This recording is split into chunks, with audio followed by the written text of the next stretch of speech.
Et ce matin, le thème de notre message, c'est « J'ai trop ouvert la bouche devant l'Éternel ». J'ai trop ouvert la bouche devant l'Éternel. On va aller dans Juge.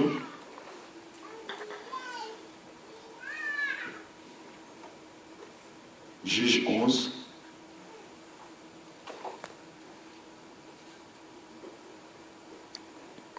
On va aller à partir du verset 29 au verset 39. Je vais demander à Frère Mouti qui va nous lire les textes.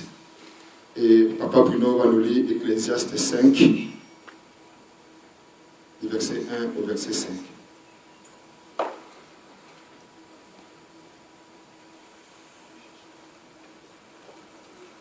Je répète, Juge 11, le verset 29 au verset 39, et Ecclésiaste 5, le verset 1 au verset 5. J'ai lu la parole du Seigneur, Juge 11, verset 29 à 39, nous dit ceci. L'Esprit de l'Éternel fut sur Jephthé. Il traversait Galade et Manassé. Il passa à Mitzpé de Galade. Et de Mitzpé de Galade, il marcha contre le fils d'Ammon. Verset 30. Jephthé fit un vœu à l'Éternel et dit, si tu livres entre mes mains le fils d'Ammon, quiconque sortira des portes de ma maison au devant de moi, à mon heureux retour de chez le fils d'Ammon, sera consacré à l'Éternel, et je l'offrirai en holocauste. Verset 32. Jephthé marcha contre le fils d'Ammon, et l'Éternel le livra entre ses mains. Il leur fit éprouver une très grande défaite, depuis Aroël jusque vers Minith, espace qui renfermait 20 villes, et jusqu'à Abel-Kéramim. Et les fils d'Ammon furent humiliés devant les enfants d'Israël. Verset 39 et 34, pardon. Jephthé retourna dans sa maison à Mizpa. Et voici sa fille sortie au devant de lui avec les tabourins et des danses. C'était son unique enfant. Il n'avait point de fils et point d'autres filles. Dès qu'il la vit, il déchira ses vêtements et dit, « Ah, ma fille, tu me jettes dans l'abattement. Tu es au nombre de ceux qui me troublent. Je fais un vœu à l'Éternel et je ne puis le révoquer. » 36. Il lui dit, « Mon père, si tu as fait un vœu à l'Éternel, traite-moi selon ce qui est sorti de ta bouche. Maintenant que l'Éternel t'a vengé de tes ennemis, des fils d'Ammon. » Et elle dit à son père, « Que ceci me soit accordé. Laisse-moi libre pendant 2 mois. Je m'en irai. J'irai dans les montagnes et je pleurerai ma virginité avec mes compagnes. » Verset 38. Il répondit, « Va !» Et il la laissa libre pour 2 mois. Elle s'en alla avec ses compagnes. Et elle pleura sa virginité sur les montagnes. Au bout de 2 mois, elle revint vers son père, et il accomplit sur elle le vœu qu'il avait fait. Elle n'avait point connu d'homme. Dès lors s'établit en Israël la coutume. Amen. Amen. Voilà Deutéronome, dans Ecclésiaste, pardon. Ecclésiaste 5, chapitre 1 à 5, je lis au nom du Seigneur Jésus. Amen. Ne te presse pas d'ouvrir la bouche et que ton cœur ne se hâte pas d'exprimer une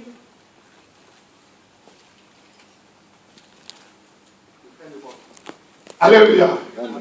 Et je vais lire Ecclésiaste 5. La Bible dit ceci. Ne te presse pas d'ouvrir la bouche et que ton cœur ne se hâte pas d'exprimer une parole devant Dieu.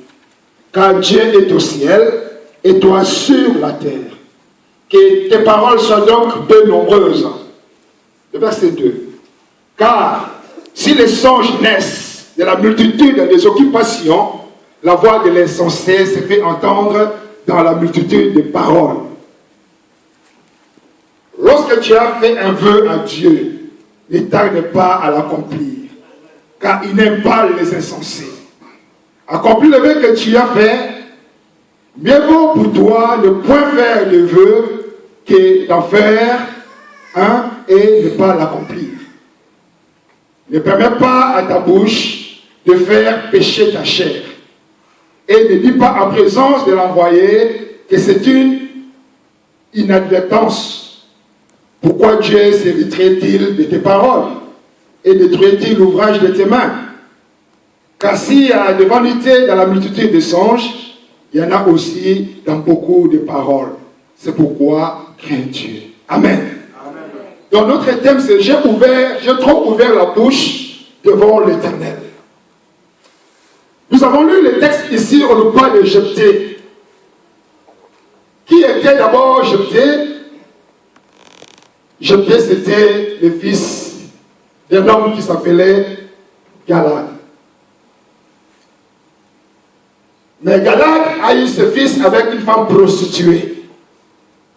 Après cette aventure, là je suis au chapitre 11, toujours dans Juge, ne sont pas de ça. Après cette aventure, Galad a trouvé une femme et s'est marié.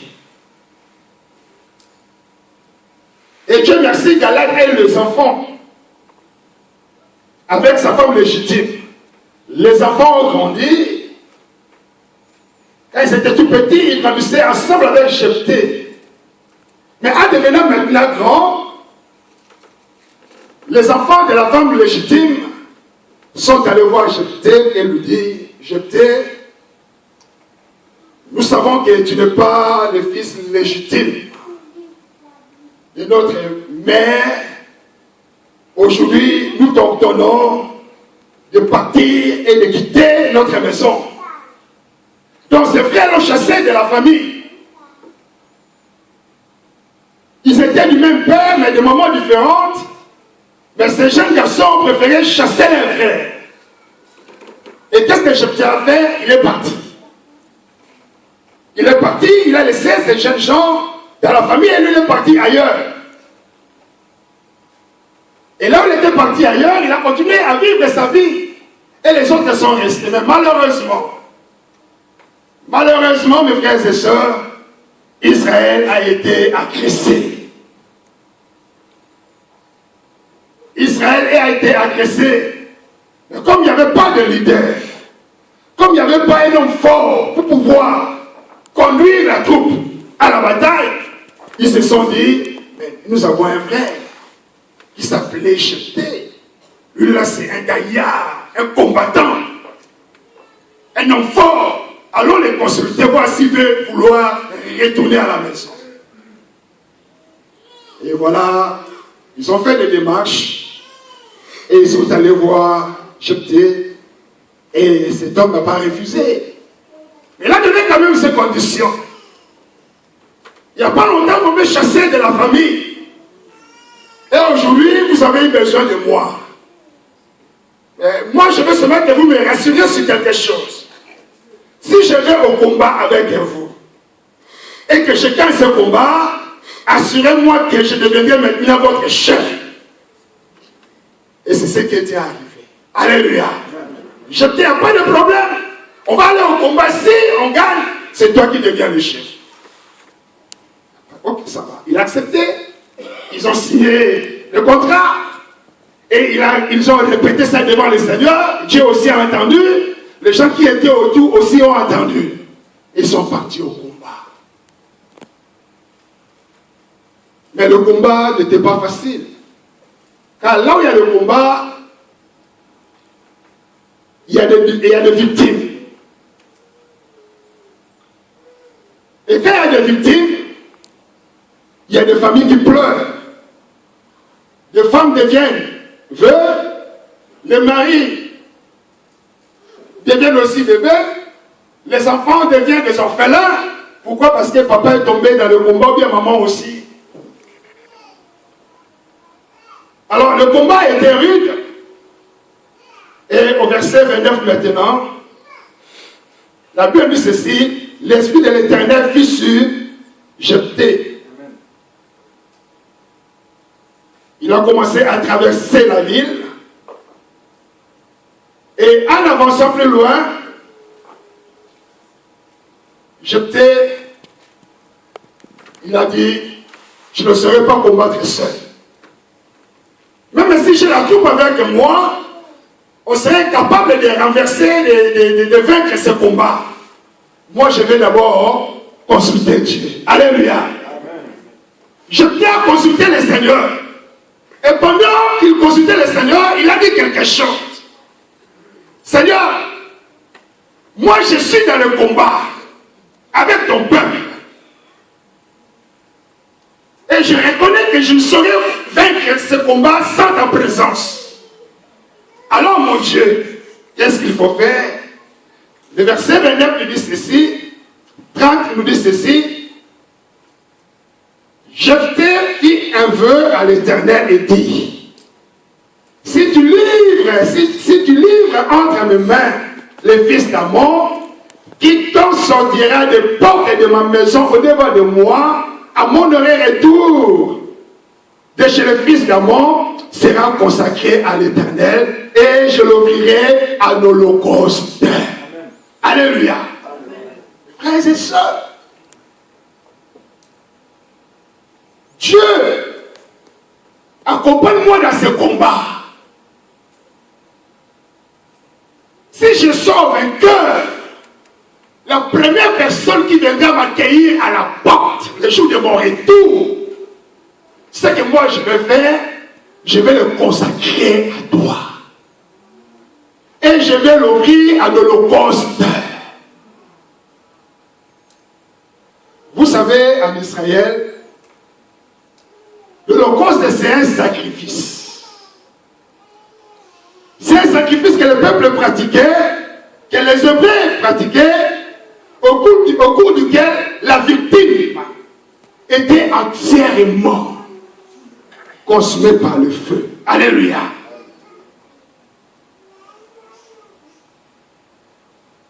Je tiens à parler. Souvent peut-être dans sa tête, il pensait que quand je vais rentrer chez moi, je vais rencontrer peut-être les inconnus dans la rue qui seront là pour m'accueillir. Peut-être je vais rencontrer mon voisin qui va m'acclamer. Mais il n'avait pas pesé. Il n'avait pas pesé le poids de ses paroles. Alléluia. Il n'avait pas pesé le poids. Offrir quelqu'un à l'holocauste.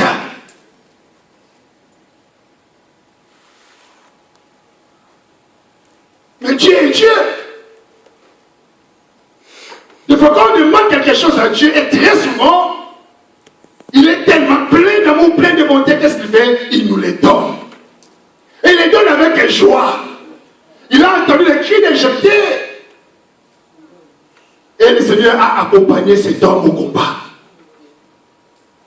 Il a commencé à combattre. Il a commencé à combattre. Alors, la Bible dit ceci. Jephthé a gagné le combat. Après avoir gagné ce combat, il devait rentrer maintenant à la maison. Sûrement le corps était fatigué. Après autant de jours de combat, après autant de jours de bruit, des armes, il dit, je dois rentrer à la maison maintenant. Oui, j'ai gagné mon combat. Je suis vainqueur. Maintenant, je suis devenu le chef de tous ces peuples. On m'avait chassé hier, aujourd'hui c'est moi qui suis devenu chef. Je vais rentrer à la maison, partager ma joie avec ma fille. Partager ma joie avec ma famille. Et j'ai pris la route et il commençait à avancer. Il avançait, il avançait, il avançait, il avançait. Mais il s'est passé quelque chose, mes amis. Verset 34, la Bible dit ceci. Jephthé retourna dans sa maison à Mispa. Et voici sa fille sortie au devant de lui, avec des tambourins et des danses.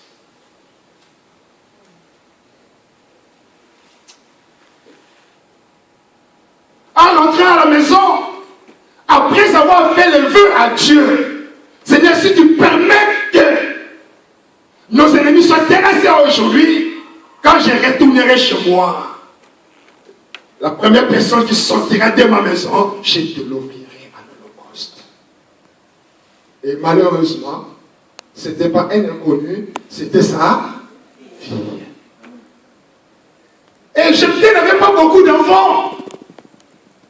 Il n'avait qu'une seule fille, l'enfant unique. L'enfant unique.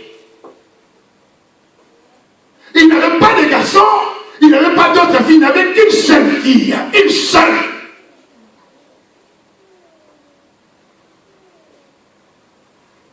Écoutez le cœur du Père qui parle. Je t'ai dit ceci. Je reprends le 34. Je t'ai retourné dans sa maison à Mispa. Et voici sa fille sortie au devant de lui, avec des tambourins et des danses.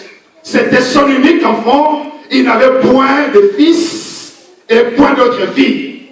Dès qu'il la vit, il déchira ses vêtements et dit: ah, ma fille, tu me jettes dans la bâtiment. Alléluia. Je t'ai aidé dans sa maison à Mispa. Et voici que sa fille sortit à sa rencontre avec des tambourins et des danses. Dès qu'il la vit, il déchira ses vêtements et dit: ah, ma fille, tu me plonges dans le malheur. Tu me plonges dans le malheur. Tu es toi-même la cause de mon désespoir. Tu es toi-même la cause de mon désespoir. Et quelque part aussi, il y a une autre version qui nous dit: j'ai trop ouvert la bouche devant l'Éternel. Quand je fais un vœu à Dieu, moi je parlais à Dieu de m'accompagner au combat et de permettre que je sois vainqueur. Et Dieu l'a fait. Qu'est-ce que je dois faire maintenant? Tu es devenu mon désespoir.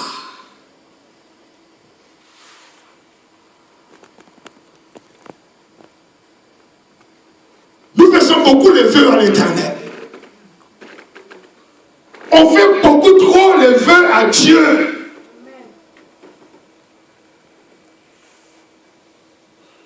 Malheureusement, on ne pèse pas le poids de ce que l'on dit à Dieu.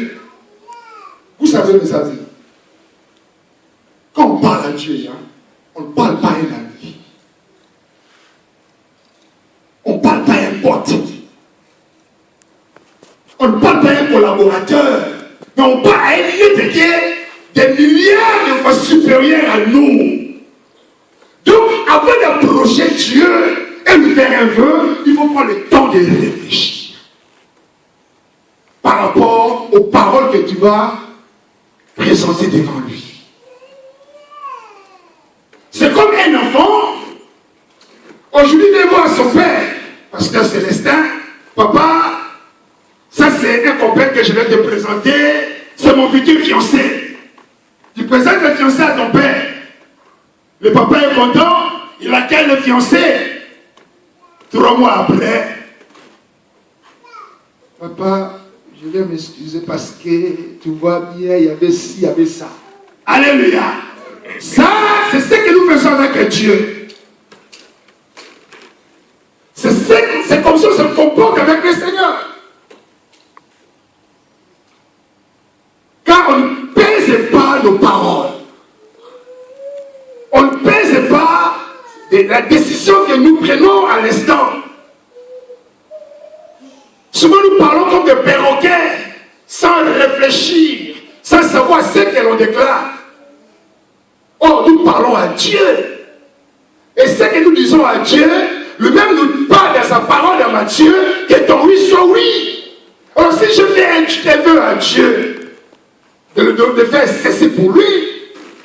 Donc il faut que ça s'accomplisse. Il faut que ça s'accomplisse. J'ai trop ouvert la bouche devant l'Éternel. Tu ouvres trop la bouche devant Dieu en lui faisant de faux vœux, de faux. Regarde un peu ta vie spirituelle. Depuis que tu as accepté le Seigneur, combien de fois tu fais des vœux à l'Éternel ou bien des promesses à Dieu? Combien de fois? Seigneur, tu vois bien mon péché, je reconnais mon péché, Seigneur, pardonne-moi. Cette fois-ci, au nom de Jésus, c'est fini. Quand tu finis la prière, tu tournes les dos, tu sors seulement. Ah, mon ami, tu vois, ça reprend tout de suite même. Et pourtant, tu viens de faire une promesse à Dieu que dès maintenant, j'arrête. Dès maintenant, je cesse de faire telle chose. Mais quand tu tournes les dos, tu rejettes. Pourquoi? Parce que tu n'as pas baisé tes paroles. Parce que ton cœur n'est pas sincère. Parce que ton cœur n'est pas vrai. Alors comme ton cœur n'est pas vrai, comme le cœur est faux, tes paroles aussi seront fausses devant Dieu. Mais malheureusement, lui, il a entendu. Alléluia. Malheureusement, c'est rentré dans ses oreilles. C'est gravé dans son cœur. Et lui, il est là, il attend seulement l'accomplissement. Mais il y a déjà 10 ans passés. Il y a déjà 10 ans passés. Jusqu'aujourd'hui, au temps de la 11e année, le vœu n'a pas encore été réalisé.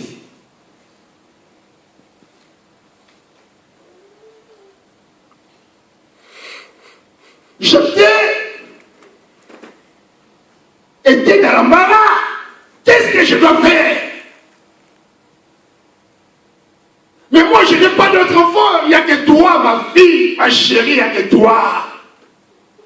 Je ne m'ai pas donné beaucoup d'enfants que toi. Qu'est-ce que tu m'as fait? Tu es devenu mon désespoir.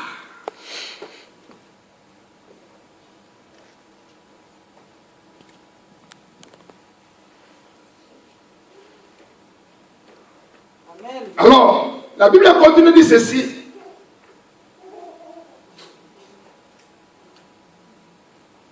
Mais l'enfant, elle était quand même sage. Écoutez ce qu'elle dit à son père. Elle dit ceci. Elle lui dit, verset 36, mon père, si tu as fait un vœu à l'Éternel, traite-moi selon ce qui est sorti de ta bouche. Alléluia. Cet enfant avait compris qu'on ne peut pas dire n'importe quoi à Dieu. On ne peut pas faire de fausses promesses à Dieu. Quand tu fais une promesse à Dieu, il faut les réaliser. Alors le diable a compris cela. Il a compris que non, quand les gens deviennent des chrétiens, ils font beaucoup de promesses à Dieu. Alors avant de réaliser ta promesse, tu as toujours des combats dans le cœur. Alléluia. Je vais donner un exemple. J'avais une vie d'impudicité avant de connaître le Seigneur. Alors maintenant tu commences à prier. Tu acceptes Jésus comme Seigneur et Sauveur. Tu prends aussi le courage de dire à ton petit copain, à ta petite copine, voilà, maintenant je prie, dès maintenant c'est fini. Si tu me veux, tu mourras seulement le jour de mon mariage. Amen. Et quelques temps après, qu'est-ce qui arrive? Le petit copain est tellement persévérant. Tu vois bien, hein, tu comprends, tu sais bien que moi, toi et moi, il est pas. On oublie les vœux. Alléluia. On oublie les vœux. Oh, c'est une promesse. C'est une promesse que l'on fait à Dieu. Si c'était fait au pasteur à moi, hein, je pourrais dire, ok, ça va, c'est pas grave, je suis un homme comme vous. Alléluia. Mais à Dieu. À Dieu.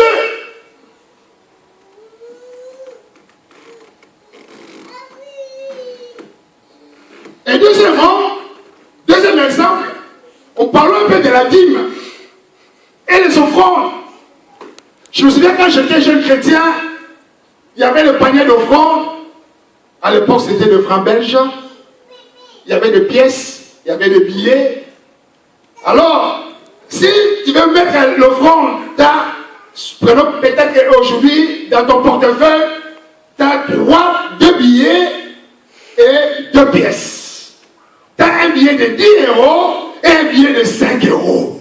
Tu as une pièce de 2 € et une pièce de 1 €. Maintenant, le panier d'offrande là devant.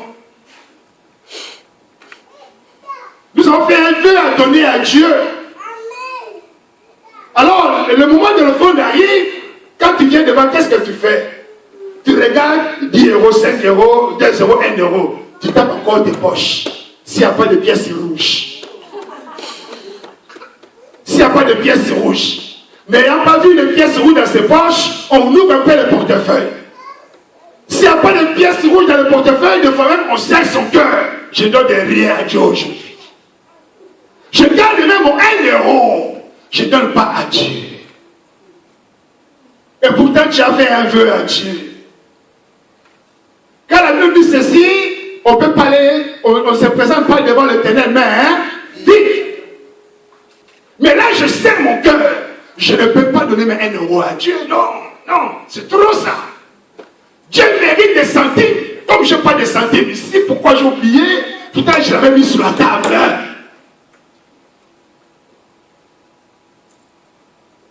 Ça, c'est un. Deuxièmement, dans ces portefeuilles, il y en a d'autres aussi. Les 10, les 7, le 2, le 1, il va regarder. Il va commencer à avoir un combat dans le cœur, toi aussi. Donner 2 €. Regarde 1 € à côté. Pourquoi tu touches 5 €? Ne touche pas. 10 €. Tu vois pas, c'est beaucoup. Tu peux faire la provision d'une semaine. Le calcul va vite. 3 paquets de frites, fricadelles. Tu peux acheter des paquets de l'eau, ainsi de suite. Donc, le calcul va très vite. Et pourtant, tu es très faible en calcul. Mais à ce moment-là, tu deviens mathématicien numéro 1. Ça, c'est pas toi, mais c'est le diable. Et le calcul à ta place.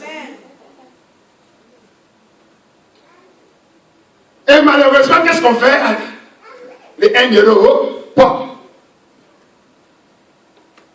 Mes frères et sœurs, nous avons fait des vœux à Dieu de donner sa dîme. Quand tu veux donner ta dîme, c'est toujours le combat dans le cœur.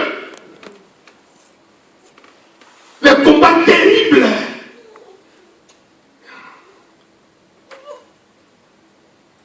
Alors, on te téléphone, la facture de courant, la facture de l'eau, ainsi de suite, ainsi de suite, ainsi de suite. Vous savez, dans nos églises, ce combat-là est perpétuel. Et pourtant, on devait déjà le vaincre depuis longtemps. Mais pourquoi ce combat-là continue? C'est parce que nos vœux-là n'étaient pas sincères. Alléluia. C'était pas sincère. C'est pourquoi le combat continue. Si c'était sincère, le combat n'allait plus continuer. On serait vainqueur depuis longtemps. Combien de mois tu n'as pas donné ta dîme? Même des responsables de l'église, même des pasteurs aussi, des fois, les donnent pas les dîmes. Un pasteur, mais tu dois donner ta dîme. Tu n'es pas différent de ce peuple. Tu dois apporter dans la maison de l'Éternel ta 10e, pasteur.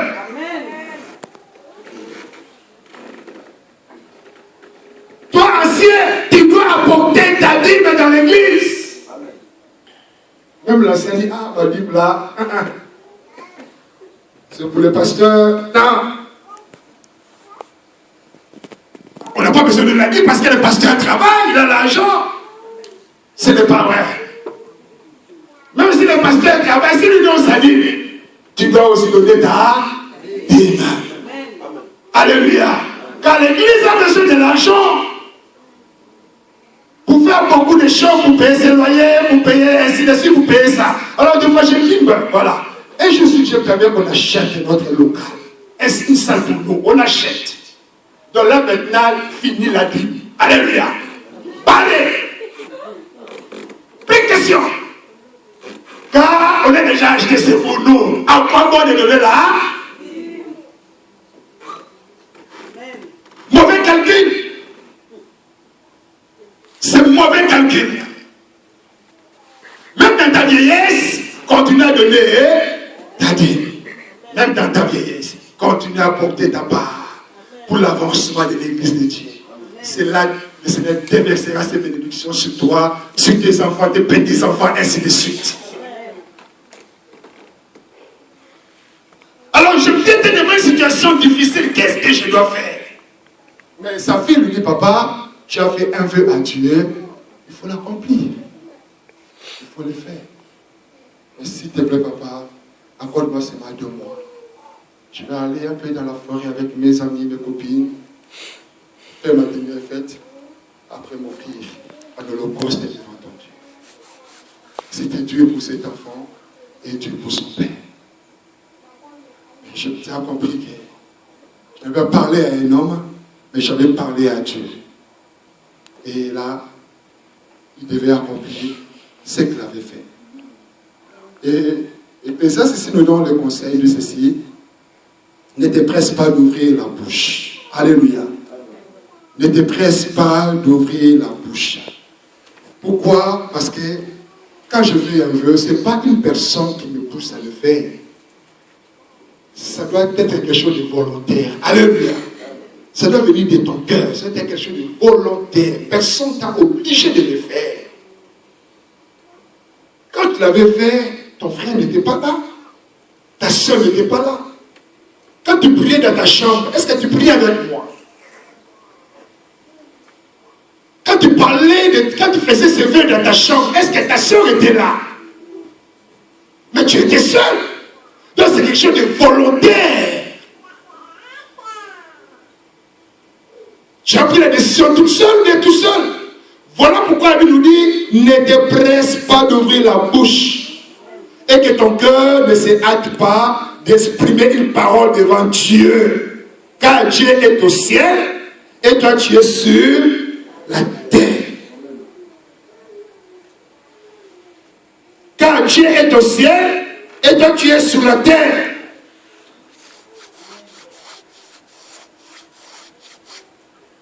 En effet, plus on parle, plus on risque de prononcer des propos irréfléchis. Et c'est vrai.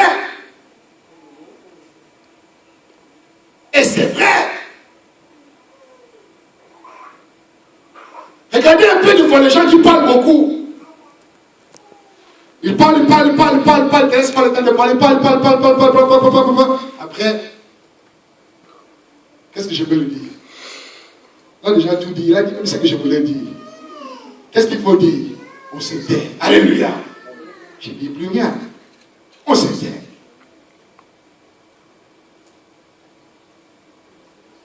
Et souvent nous parlons, quand nous allons vers Dieu, nous allons avec des pensées irréfléchies, avec des mots irréfléchis, avec des décisions irréfléchies.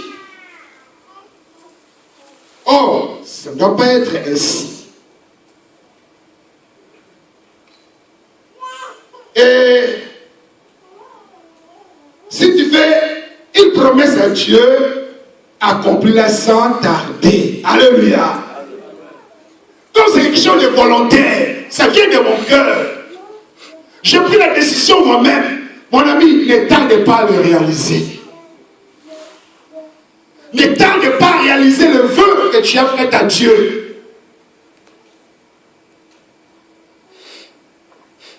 Parce que Dieu attend. Voilà la raison pour laquelle il y a certains domaines dans notre vie qui ne fonctionnent pas à cause du vœu que j'avais fait à Dieu. Alléluia. Tant que je n'ai pas encore réalisé ça, 10 ans après, il y a 10 ans tu as demandé quelque chose à Dieu. Mais 10 ans après, tu ne l'as pas encore obtenu. Mais ne dis pas que c'est la faute de Dieu. Qu'est-ce que toi tu as dit à Dieu? Quel genre de vœu as-tu fait à Dieu? Est-ce que tu as réalisé ce vœu? Est-ce que tu as réalisé cette promesse? Comme tu ne l'as pas encore réalisé, Dieu aussi dit voilà, je vais aussi attendre. J'attends. Parce que ce n'est pas Dieu qui t'avait dit de faire le vœu. Mais c'est toi-même qui as décidé. C'est toi-même qui as promis de le faire. Il faut le faire. Car Dieu n'aime pas ceux qui agissent sans réfléchir. Dieu n'aime pas ceux qui agissent sans réfléchir. C'est pourquoi tiens ce que tu promets.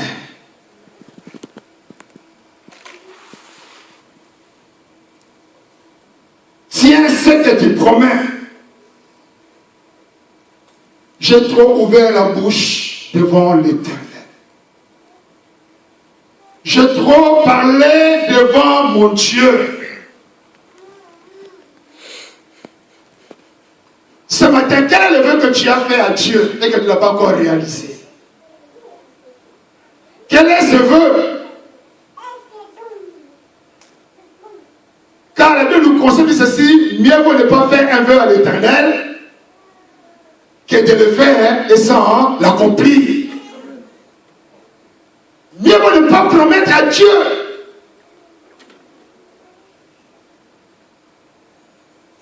C'est pourquoi les responsables de l'église, je leur avais posé une question aux responsables, et tous les responsables m'ont dit: oui, pasteur, oui, oui, oui, oui, alléluia.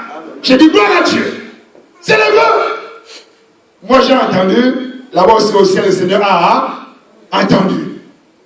Il a entendu la réponse des responsables. J'ai dit gloire à Dieu. Dieu est bon. Amen, Seigneur, merci. C'est le vœu qu'on fait à l'Éternel. Et ne tardons pas à accomplir, à réaliser, à faire ses vœux. Quand Dieu est là au ciel, il attend. Donc, le vœu, c'est quelque chose de volontaire, qui vient de notre propre volonté, de notre cœur. Et on doit savoir aussi qu'on ne doit pas tarder. Il ne faut pas du tout tarder à accomplir, à réaliser le vœu que tu as promis à l'Éternel.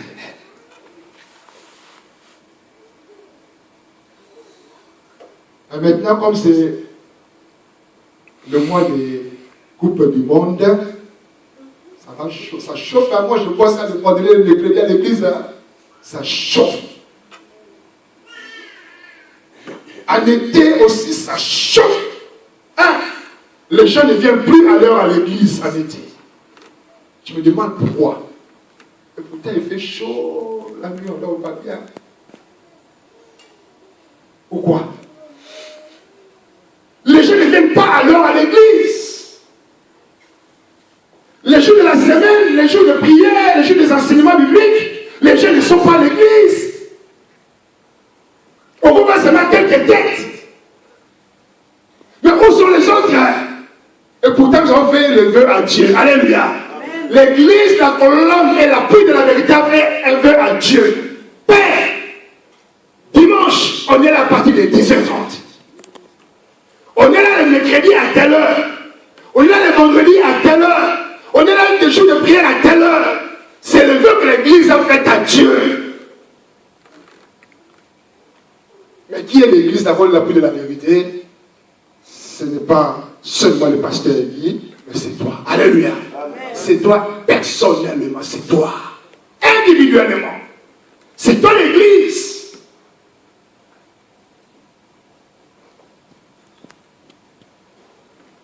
Tu te réveilles à 9h et tu prends ton temps de te laver. De même, les gens déjeunent avant de venir à l'église. Quel chrétien tu es? Tu viens à l'église, tu déjeunnes, c'est quoi ça?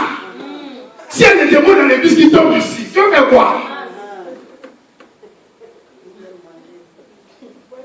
Je dois manger avant de venir à l'église, on prépare son lait, on prépare. Donc même moi, le foufou le matin, pour que je sois en forme.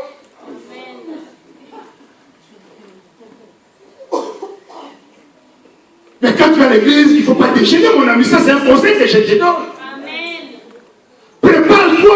il ne sait pas qu'est-ce qui peut se passer pendant des réunions à l'église. Viens en chien à l'église. Tu mangeras après. Il y a beaucoup de jeunes. 10h30, il mange encore son pain. 11h, on commence à s'habiller. Vous savez, les Africains se mangent tellement doucement. Tout c'est doucement. On prend aussi tout son temps. Pour Dieu, on prend tout son temps. Mais si c'était les CPS, je ne t'allais même pas te laver. Tu allais porter tes habits. Comme mon assistant m'attend à 10h30, 9h30, tu vas t'habiller sans te laver. Pour aller seulement prendre ce qui va passer. L'argent que tu laisseras sur la terre. Et ce qui est important pour toi là au ciel, tu le négliges. C'est la vérité. Donc maintenant c'est la coupe du monde, on ne va pas le faire à l'église. Parce que chez travail, ils sont devenus malins aussi, ils prennent le travail que le soir pour le mettre à l'église. Travailler que le soir. Le soir, mais vous ratez beaucoup de choses. Comment tu vas grandir? Comment? C'est ici on a la parole de la vie. C'est aussi la vérité. Donc aussi parce que mes enfants étudient, je vais étudier les enfants. Vous pensez que l'intelligence là vient comme ça? Mais Dieu peut permettre qu'un enfant imbécile réussisse à l'école. Parce qu'il est Dieu. Tu penses que ta présence à côté des enfants, ça va changer quoi? Si Dieu n'aime même pas sa mère, tu penses que quelque chose va se passer dans la vie de tes enfants? Viens d'abord chercher le Seigneur ici. Viens prier pour tes enfants ici. Et Dieu viendra et je pourrai là-bas à la maison. Mais maintenant on fait le contraire. Je préfère rester près des miens. Si je ne suis pas les vont pas étudier. Menteur. Ton cœur, tu n'aimes pas le Seigneur. Amen. Si tu aimais le Seigneur, tu as dit aux enfants, attendez, travaillez, moi je vais là-bas. Voilà. Ajouter, implorer et invoquer Dieu pour vous. Amen. Et là où vous serez à la maison, moi je serai là-bas quand je prierai, le Saint va vous aider. Amen. À étudier. Et ça va commencer à rentrer. Ça va rentrer. Ça va rentrer. C'est pour cela ton enfant, pendant qu'il étudie, il arrive quelque part. Il est bloqué. L'Esprit de Dieu ouvre ses yeux d'intelligence. Tout rentre là. C'est-à-dire, les saints, qu'on connaît déjà les questions de la veille. À ce moment-là, il révèle à ton enfant, tu dois étudier ça. Là, et c'est resté là. Quand l'enfant va aller à l'examen, qui tombe. Mes frères et sœurs, beaucoup viennent en retard parce qu'ils regardaient le foot, il est rentré même dans la télévision. Il est là, c'est bien comme ça. Il joue avec les joueurs.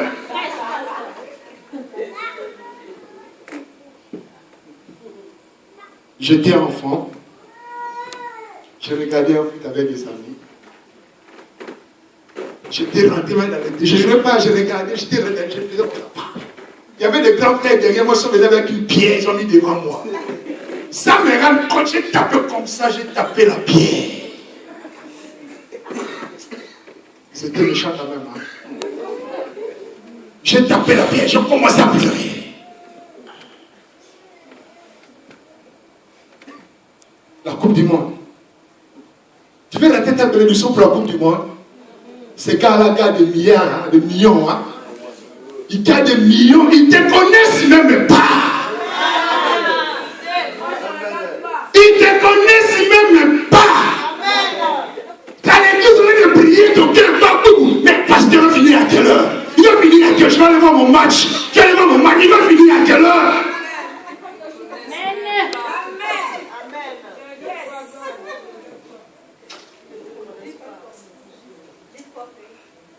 Oh, tu as fait un vœu à Dieu.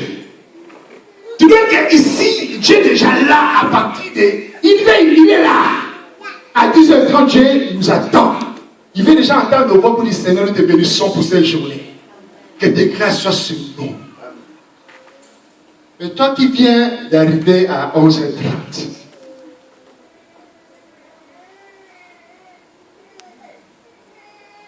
tu penses que Dieu vraiment va prendre plaisir à ton offrande? Pas du tout. C'est comme la même chose aussi. L'instant social te donne rendez-vous à 10h30. Tu te présentes devant le 11h. Est-ce qu'il va t'accueillir? Pas du tout. Pourquoi? Tu es en? C'est parler avec Dieu. C'est la même chose. Tu es arrivé en retard à l'église. Tu n'es pas à l'heure à l'église, tu n'as pas respecté mon vœu. Et à l'éternel.